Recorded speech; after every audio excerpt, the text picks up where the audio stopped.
लोग आजकल कह रहे हैं कि बानी पीटीआई क्रिकेट में हैट्रिक करते थे, अब जलसों को कैंसिल करने में भी हैट्रिक करेंगे। पीएमएलएन के मुसद्दिक मलिक साहब ये कहते हैं। आज मेरे साथ डिस्कशन करने के लिए मौजूद हैं पीटीआई के सेनेटर हुमायूं खान मोमन साहब, किसी तारफ के मोहताज नहीं है। हुमायूं साहब अस्सलाम वालेकुम, thank you so very much for your precious time. Humayun sahab, the first question I want to ask you, हर कोई ये सवाल पूछ रहा है कि अलीमा खान भी अपनी ऑडियो लीक में यही सवाल पूछ रही हैं, क्यों गए आजम सवाती सुबह सुबह 7:30 बजे, किसने फैसिलिटेट किया, ये मुलाकात इतनी आसानी से हो कैसे गई? वैसे तो मिलने के लिए अदालत के ऑर्डर्स भी काफी नहीं होते हैं, लेकिन आज आसानी से मुलाकात हो गई। आपकी भी आज मुलाकात हुई है अपने लीडर से, बताइए अंदर का अहवाल, मुलाकात हुई भी है कि नहीं सर? बिस्मिल्लाहिर्रहमानिर्रहीम, इय्याका नअबुदु व इय्याका नस्तईन। देखिए जी, आज इसमें कोई शक नहीं कि आज वो 2-3 दफा ना होने के बाद फाइनली मेरी मुलाकात हुई थी। और जब मेरी मुलाकात हुई तो जब खान साहब से मुलाकात हुई तो उन्होंने डायरेक्टली मुझे एड्रेस करते हुए कहा कि डॉक्टर साहब, आप सबको बता दें कि मैंने बड़ी मुश्किल से आखिरी बार ये डिसीजन लिया। अब वो इसके दरमियान में वो बताने लगे थे कि उन्होंने डिसीजन क्यों लिया, लेकिन ही स्टॉप, वो दरमियान में रुक गए, उन्होंने बात नहीं की। और फिर उन्होंने डायरेक्ट कहा कि सबको बता दें कि मैं आखिरी बार ये जलसा कैंसिल कर रहा हूँ। उनका मतलब था इन द लार्जर इंटरेस्ट, मैं कैंसिल कर रहा हूँ, इसके बाद मैं कैंसिल नहीं करूंगा, नो मैटर व्हाट मैं कैंसिल नहीं करूंगा।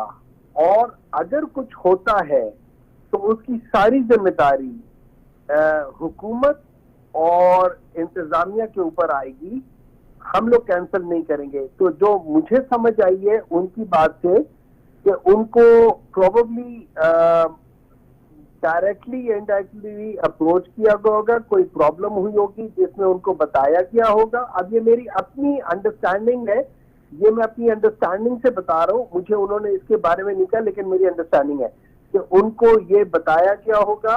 प्रॉब्ली आजम स्वाति साहब को कहा होगा कि आप जाके बात कर ले या ये कर ले, और फिर उन्होंने उसकी बेसिस में जो इंफॉर्मेशन उनको दी गई है, उन्होंने उसकी बेसिस पे इन द लार्जर इंटरेस्ट उन्होंने जलसा कैंसिल किया होगा। लेकिन जो उनका मूड मुझे नजर आ रहा था, उन्होंने जलसा कैंसिल तो किया, लेकिन वो उस पे बहुत ज्यादा, मतलब वो नहीं होता एक इंसान किसी वजह से कर लेता है लेकिन उस पर बहुत खुश नहीं होता। तो उन्होंने कहा this was the last time. और इसके बाद क्या है कि 3 चीजें हमारी बिल्कुल कैंसिल नहीं होगी। नंबर 1, मेरे ख्याल में 26 या 27 का जलसा है लाहौर का। उसके बाद नंबर 2, 8 सितंबर का, उन्होंने डेट नहीं कहा, उन्होंने जो इस्लामाबाद का नेक्स्ट डेट है, मैंने कहा 8 सितंबर, कहते हैं जो भी डेट है वो।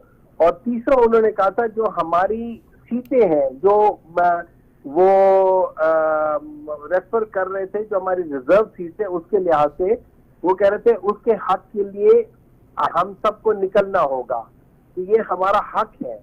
इन 3 चीजों के ऊपर उन्होंने बहुत स्ट्रेस किया और उन्होंने कहा कि अब इसके बाद और कुछ नहीं होगा। लगता है वो जेल से बाहर नहीं आना चाहते, अपनी आजादी के लिए कुछ नहीं कहा उन्होंने। सर जी, अगर आप उनको देख लेते ना तो आपको ऐसा लग रहा होता कि जैसे वो जेल में नहीं है, जैसे वो प्राइम मिनिस्टर हाउस में बैठे हुए हैं, और जैसे बाकी सारे लोग जो है ना उनके इताअत कर रहे हैं, उनसे डर रहे हैं, उनसे खौफजदा है। He was roaring like a lion. माशाल्लाह।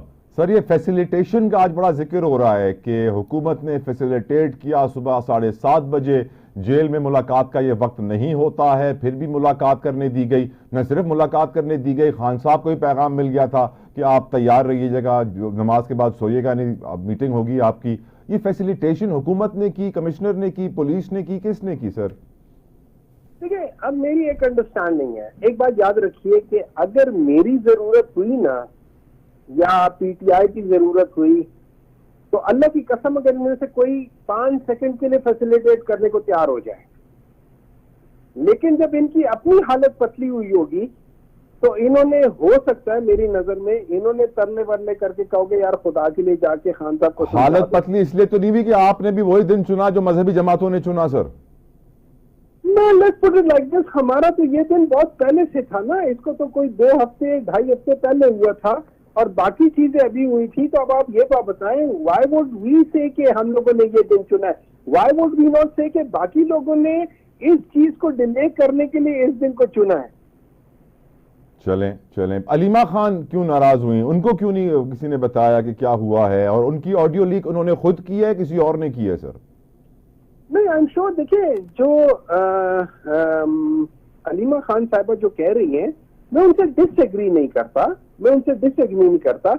अब बहुत सारी चीजें होती हैं जब हमें मालूम नहीं होती, हम बात वो करते हैं, लेकिन इन प्रिंसिपल वो बात सही कर रही है, मतलब आप मुझसे सोचे, आप बैठे होंगे, मैं आपसे आके पूछूं, मैं आपके लिए बाहर निकलूं, तो आप क्या कहेंगे मुझे? हाँ यार बाहर निकलो, मैं आप कहूंगा यार थैंक यू वेरी मच यार, तू बैठा रहे। तो बेसिकली ये कि हमें पूछना नहीं चाहिए, हमें खुद निकलना चाहिए और हमें ही इसको करना चाहिए, अदरवाइज इसका कोई फायदा नहीं है। तो that's where I agree with that, but at the same time देखिए पॉलिटिक्स और ये सिचुएशंस और मल्टी फेसेटेड, आपको सारी चीजों को सामने रख के करना होगा। जब तक आप हर तरफ की बात सुनेंगे नहीं, डिस्कशंस नहीं होगी, तो फिर अधूरी बात अधूरी होगी, वो कंप्लीट नहीं होगी। So you know that is where misunderstanding can be created, and this is where I think a huge misunderstanding was created or whatever. लेकिन जनरली अगर अपनी अपनी जगह पे देखें तो सबकी बातों में वजन आता है। पीटीआई में ग्रुप बंदी की खबरें हैं सर, कहा जा रहा है कि एक बुशरा बीबी का ग्रुप है, एक अलीमा खान ग्रुप है, एक शेर अफजल मरवत ग्रुप है, एक और भी ग्रुप है, और इस ग्रुप बंदी की वजह से काफी कंट्रोवर्सीज क्रिएट हो जाती हैं, इशूज क्रिएट हो जाते हैं। आज भी शेर अफजल की कोई झगड़ा हो गया उनका पुलिस वालों से, हमने देखा पिटाई विटाई भी हुई है, उनकी शर्ट ही फटी हुई है, पुलिस वाले की शर्ट ही फटी हुई है। तो सर ये पीटीआई अंदरूनी तौर पे क्या टूट फूट का शिकार है? बस देखिए जी, अब ये तो शर्ट पर तो छोटी मोटी इधर उधर चीजों में फटती रहती है, वो तो कोई मसला नहीं है। लेकिन देखिए असल बात ये, असल जो रोशनी है, जिस सूरज की रोशनी है, वो तो इमरान खान है। अब उस रोशनी से कोई और चीज रोशनी लेकर अपनी रोशनी दे रही हो और ये समझ रही हो कि उसकी रोशनी जो है ना ज्यादा ताकतवर है, तो वो तो फिर उस सूरज तक है ना कि वो कब है, वो तो उस वजह से मुझे उस चीज की फिक्र नहीं है कि कौन क्या समझता है। रियलिटी ये है कि ये रोशनी जो है ना, ये उस सूरज की है जिसका नाम पाकिस्तान में इमरान खान है। और मैं ये समझता हूं, अगर आप मुझसे पूछें, मैं ये समझता हूं कि एक बहुत बड़ी बात होती है एक ऐसा लीडर मुल्क के लिए होना कि जिसको दुनिया भी सुनना चाहती है, जिसकी कैपेसिटी, जिसका लेवल ये है कि वो ऑक्सफोर्ड जैसे एक प्रेस्टिजियस इंस्टीट्यूशन के लिए क्वालिफाई कर सके, या लोग उसको समझे कि ये इस काबिल है कि इसका चांसलर होना चाहिए, उस चीज है। अब अगर आप मुझसे पूछे तो मैं समझूंगा इस किस्म के लीडर को जेल में डालना इस मुल्क के साथ जुल्म है, इस मुल्क के साथ मैं समझो बेवफाई है कि जब आपको इस किस्म के लीडर मिले। हमारे ज्यादातर लीडर कौन है? हमारे ज्यादातर लीडर वो है जो कि उन लोगों को मेडल्स देना शुरू कर दिए जिनके ऊपर मनी लॉन्ड्रिंग के वो हैं। सर वो उमर फारूक साहब को मिल रहा है सर, सदारती अवार्ड मिल रहा है सर, उन्होंने जो घड़ी खरीदी थी बानी पीटीआई वाली, तोशा खाना वाली। यही देखिए ना, आप सोचिए हम लोग अपने सदारती अवार्ड को भी हम लोगों ने इतना गिरा दिया है, और उसकी वजह यह कि जब आपके लीडर गिरे हुए होने शुरू हो जाए तो फिर यही चीज होती है ना, हर चीज गिरनी शुरू हो जाती है। अब सवाल मैं आपसे अगला ये करना चाहूंगा सर कि आज जो मुलाकात हुई आपकी अटियाला में, उसके अंदर बहुत सारी चीज़ ऐसी भी डिस्कस हुई होंगी जो आप मीडिया पे नहीं करना चाहें, पर मुझे लग रहा है कि उसमें ऑक्सफोर्ड के चांसलर के इलेक्शंस को डिस्कस किया गया है, तो वो परसू किया जा रहा है उसको सर फुल थ्रॉटल?